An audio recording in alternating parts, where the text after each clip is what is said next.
Hello, what's up guys? For today's vlog, nagpakain po tayo ng manok. So ayan, ipakita ko po sa inyo.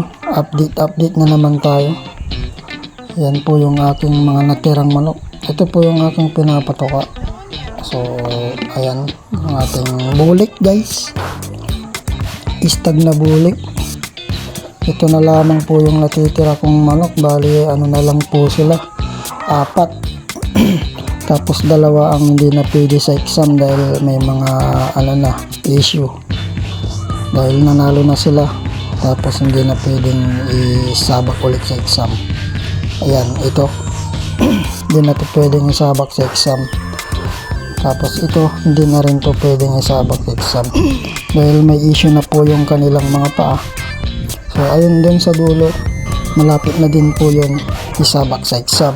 So ito na lang siguro ang ating matitirang bulik. Maganda naman po yung katawan niya. Heavy bone po siya. Kaya pwede itong gamitin pang brood stud. So hanggang dito na lamang guys. Thank you for watching. Don't forget to subscribe.